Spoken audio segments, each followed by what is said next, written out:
BSc presents option સ્ટ્રીટમાં આપ સૌનું સ્વાગત છે દર્શક મિત્રો. હું યોમિક આપની સાથે.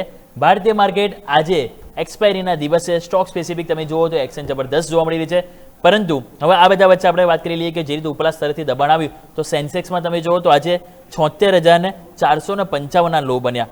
હાઈ હતો 77,037. એટલે હાઈથી જો આપણે નજર કરીએ ઓલમોસ્ટ 500 પોઈન્ટ નીચે આવ્યું. એક વખત સેન્સેક્સનો ચાર્ટ આપણે સ્ક્રીન ઉપર આપીએ તેમાં તમને જોવા મળશે કે ઉપલા સ્તરેથી જે રીતે પ્રોફિટ બુકિંગ આવ્યું અને એ બાદ જો તમે નજર કરો તો જે રીતે આપણને મોમેન્ટમ ખાસ કરીને જોવા મળી છે તો સ્વાભાવિક છે કે તમે જુઓ તો અત્યારે હાલ આપણને 76,700 આજુબાજુ કારોબાર કરીએ છીએ. જેમ તમે સ્ક્રીન ઉપર નજર કરશો તો તમને જોવા મળશે કે સેન્સેક્સમાં આપણને 76,700 આજુબાજુ, એટલે સ્વાભાવિક છે કે ઉપલા સ્તરથી જે રીતે 500 પોઈન્ટ દબાણ આવ્યું એટલે હવે જોવાનું રહેશે કે અહીંયા શું ફરીથી 77,000 ઉપર કમબેક કરે છે કે નહીં. પરંતુ આવો આપણી સાથે વરુણ જોશી જોડાયેલા છે.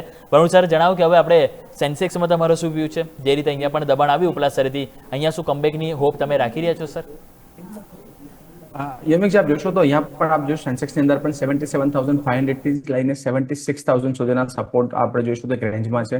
નીચે તરફ આપ જોઈશું 76,000 નો સપોર્ટ છે, ત્યાં સુધી આપ જોઈશું તો એક મોટી ગિરાવટ બાકી છે. તો આજે આજની એક્સપાયરી જે આપણે અત્યારે જોઈશું કે એક્સપાયરીના ટ્રેડ થઈ રહ્યા છે, નિફ્ટી સાથે જ સેન્સેક્સનું પણ એક ટ્રેડ થતો હોય છે.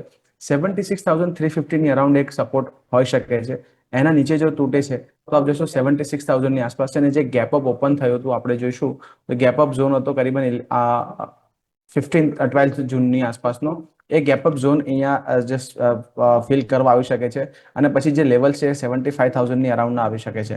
તો એક મોટો ઘટાડો બાકી છે. તો હાલ ફિલહાલ જો રિવર્સલ નથી આવતું કોઈ પણ આપણે લોઅર ટાઈમ ફ્રેમ પર, તો હાલ ફિલહાલ જે ઘટાડો છે એમાં બાય કરવાની સલાહ નથી. અહીંયા હજુ પણ એક નવો ફોલ પોસિબલ છે. તો આ રીતે એક વ્યૂ બનતો જોવા મળે છે. જેમ સરે કીધું એ પ્રમાણે ધ્યાન પર રાખીશું. આપણે વાત થઈ ગઈ સેન્સેક્સની, પરંતુ સ્ટોક સ્પેસિફિક વાત કરીએ તો સર જીએમઆર એરપોર્ટ ઉપર નજર કરીએ. ઓલમોસ્ટ તમે નજર કરો તો આજે જબરદસ્ત તેજી જોવા મળી છે અને સ્ટોક્સ તમે નજર કરો તો આપણને 112 રૂપિયા ઉપર આપણને સ્ટોક જોવા મળી રહ્યો છે. ઓલમોસ્ટ 3.5% તેજીમાં આપણને જીએમઆર એરપોર્ટ છે. 112 રૂપિયા આજુબાજુ છે. 113 રૂપિયાના તમે જો આજે નવા રેકોર્ડ હાઈ બન્યા છે. તો અહીંયા સર એક હવે ચાર્ટ તમે સ્ક્રીન ઉપર જોઈ રહ્યા છો જે રીતે મોમેન્ટમ છે, લાગે છે સર કે અહીંયા પોઝિટિવ વ્યૂ આપણે ધરાવવો હોય, ફ્યુચર્સમાં લોંગ કરવું હોય તો કરી શકાય સર? જીએમઆર એરપોર્ટ્સમાં આપણો એક બુલિશ વ્યૂ રહ્યો છે જ્યારથી અર્નિંગ્સ આવ્યા છે, જ્યારથી અપડેટ્સ આવ્યા છે. અને એક સારું એવું આજે ક્રાઇસિસ હતા ત્યારે પણ એક સારું એવું પરફોર્મન્સ આપણે જોવા મળ્યું છે. અને સ્ટોક હવે એક મોમેન્ટમમાં આવી ગયો છે. 102.3 ઉપર એક બ્રેકઆઉટ હતું. 110ના ટાર્ગેટ હતા, એના પછી પણ આપણે ઓવર અચીવ કર્યા છે ટાર્ગેટ. અને આપ જોશો તો ફર્સ્ટ ડિસેમ્બર 25 ત્યારબાદ આપ જોશો તો એક સારામાં સારા એક લેવલ્સ બની રહ્યા છે. તો 6 મંથ્સ બાદ એક બ્રેકઆઉટ આવી રહ્યું છે. 110ની ઉપરનું આપણે ટ્રેડ બની રહ્યો છે. હાલ ફિલહાલ જો કોઈ પણ પોઝિશન 106 રૂપિયાનો આપણે એક ટ્રેલિંગ એસએલ મેન્ટેન કરવો જોઈએ.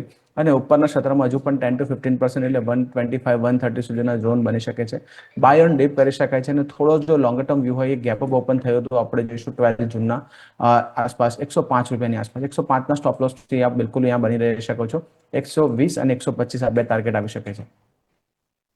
ઓકે, તો આ રીતે એક વ્યૂ બનતો જોવા મળે છે જેને આપણે ધ્યાન પર જરૂરથી રાખીશું. નેક્સ્ટ કાઉન્ટર જો આપણે વાત કરીએ તો જે રીતે આજે એક્શન જોવા મળી રહી છે, કેપીઆઈટી ટેક પણ આપણે નીચે કરીએ તો અહીંયા પણ તમે જુઓ જે રીતે આજે આપણને મોમેન્ટમ ખાસ કરીને જોવા મળી રહ્યું છે. સ્ટોક્સ તમે જુઓ છેલ્લા 5-6 દિવસથી એક કહેવાય ને કે લાલ કેન્ડલ સાથે તમે જુઓ તો આપણને ક્લોઝિંગ થયું જોવા મળે છે. અને આજે પણ મહત્વના સપોર્ટ તૂટી રહ્યા છે. તો સર કેપીઆઈટી ટેક નજર કરો, જે રીતે દબાણ આવ્યું છે, શું લાગે છે કે અહીંયા શોર્ટ કરવું હોય તો કરાય હાલના લેવલે સર? જી બિલકુલ યોમિકજી, આપ જોશો તો એક બ્રેકડાઉન છે 690 ની ઉપર. 690 ની આસપાસ એક હાયર બેઝ બન્યો હતો અને આપણે જોયું હતું 824 ની આસપાસના લેવલ્સ. ત્યારબાદ આપણને એક સેલિંગ પ્રેશર જોવા મળ્યું છે અને સતત એક લોઅર હાઈસ બન્યા હતા 770 ની અરાઉન્ડ. ત્યાંથી આપણે એક બ્રેકડાઉન જોવા મળ્યું 725 નીચે. એક જે નેક્સ્ટ ટાર્ગેટ હતો 690 નો, હવે 690 નો સપોર્ટ પણ તોડી રહ્યો છે. તો સ્ટોકે જે 630 ની આસપાસના જે ઝોન બનાવ્યા હતા, જે પ્રીવિયસલી લાસ્ટ મંથની આસપાસ, માફ કરજો માર્ચ મહિનામાં, ત્યાં સુધીના લેવલ્સ ફરીવાર રિવિઝિટ થઈ શકે છે. બિલકુલ એક નેગેટિવ ચાર્ટ છે. અને આપણે આ જો શોર્ટ અત્યારે તો 4% છે તો અત્યારે શોર્ટ ના કરી શકાય. પણ જો એક બાઉન્સ આવે છે 700-725 ની આસપાસ તો સેલ ઓન રાઇઝનો સ્ટોક છે. અને 640 થી લઈને 620 સુધીના નીચે લેવલ બની શકે છે. કોઈ પણ પ્રકારનું બોટમ ફિશિંગ અથવા તો વેલ્યુ બાય અત્યારે ઇમર્જ ના થવું જોઈએ જ્યાં સુધી કોઈ પણ બોટમ અહીંયા આપણે બોટમ આઉટ નથી થતો સ્ટોક.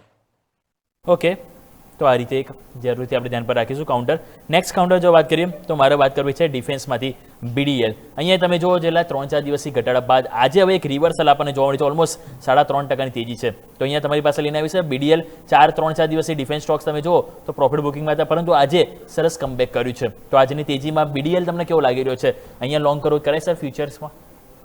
જી અમુકમાં ડિફેન્સ સ્ટોક્સમાં આપણે જોઈએ એમ જોઈએ તો સારી એવી તેજી છે, પણ આ વખતે ડિફેન્સ સ્ટોક્સમાં પ્રાઇવેટ સેક્ટરના ડિફેન્સ સ્ટોક્સમાં સારી એવી આપણને તેજી જોવા મળી, જેમ કે અપોલો માઇક્રો છે, પારસ ડિફેન્સ છે. આ શેર્સમાં સારી એવી આપણને મોમેન્ટમ જોવા મળી. પીએસયુ ડિફેન્સ સ્ટોક છે, એમાં કંઈ ને કંઈ આપ જોશો તો ત્યાં તેજી નથી બનતી.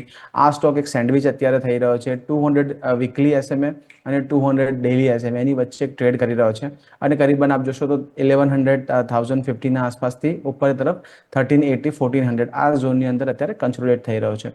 કન્સોલિડેશન આપ જોશો તો અમુમન અત્યારે એક સારા ઝોનમાં છે, પણ કોઈ મોમેન્ટમ નથી. ડેલી ચાર્ટ્સ પર આજની કેન્ડલ બાદ આપ જોશો તો મોમેન્ટમ ઇન્ડિકેટર્સમાં એક સપોર્ટ આવ્યો છે, પણ જ્યાં સુધી આપણને 200 દિવસની મૂવિંગ એવરેજ છે 1360 ઉપર ક્લોઝ નથી મળતો અને સસ્ટેન નથી, તો ત્યાં કોઈ મોમેન્ટમ જોવા નથી મળતો. જો આ સ્ટોકમાં 200 એસએમએની ઉપર બ્રેકઆઉટ મળે છે તો આવનારા સમયમાં 1500 સુધીના લેવલ બની શકે છે, પણ આપણે જો વેટ એન્ડ વોચ કરવું જોઈએ અને 2-3 દિવસ જો આપણને આ ઝોનમાં ક્લોઝિંગ મળે ત્યારબાદ આપણે નીચેનો આજની જે લોસ છે 1320ની આસપાસ એના સ્ટોપ લોસથી આપણે બાય કરી શકીએ છીએ.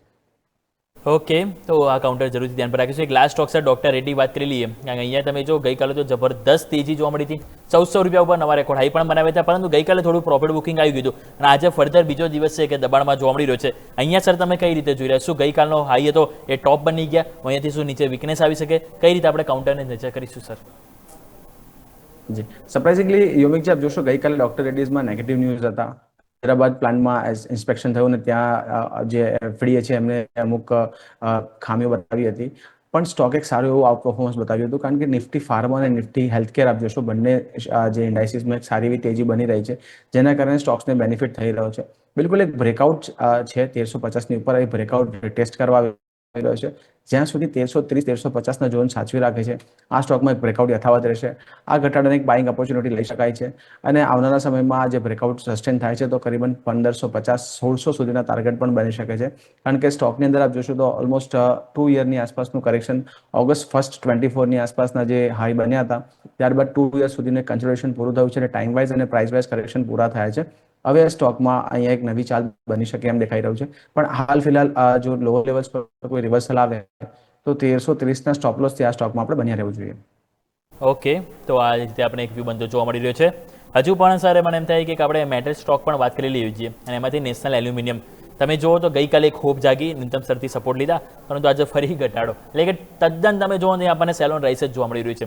તો સર એક વખત અહીંયા પણ નજર કરી લઈએ, 334 દિવસના લો ઉપર છે, કોઈ રો પર રાખવી જોઈએ, સતત સ્ટોક આપણને ખબર 450 ઘટ્યો છે, તો અહીંયા સર તમે કઈ રીતે જોઈ રહ્યા છો સર?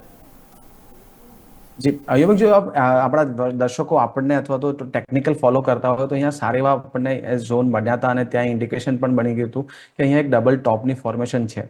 400 નીચે કોઈ પણ જો અહીંયા લોંગ હોય તો એને સ્ટોપ લોસ કરી દેવો જોઈતો હતો, અને અહીંયાથી જોશો તો સતત લોઅર હાઈ લોઅર લોઝના પેટર્ન બન્યા છે ડબલ ટોપ બાદ, અને ઉછાળે આપણે જ્યારે પણ લાસ્ટ ટાઈમ મળ્યા ત્યારે પણ ઉછાળે વેચવાની સલાહ હતી. 390ના આસપાસથી 330 જે 200 એસએમએ છે રિટેસ્ટ થઈ શકે છે એવી આશંકાઓ જતાવી હતી અને ત્યાં સુધી આવી ગયો છે. 330ની નીચે જો ક્લોઝિંગ મળે છે તો આ સ્ટોકની અંદર હજુ પણ એ ડાઉનસાઇડ પોસિબલ છે કરીબન 270 સુધીની, તો બિલકુલ અત્યારે અવોઇડ કરવું જોઈએ. કન્સોલિડેશન થાય આના બાદ એક પ્રાઇસ સ્ટેબિલાઇઝ થાય અને પછી આપણે એન્ટ્રી કરવી જોઈએ. હાલ ફિલહાલ બોટમ ફિશિંગ ન કરવું જોઈએ, અને સ્ટોકમાં આપ જોશો તો એક વન વે રનઅપ હતી, એના બાદનું કરેક્શન છે.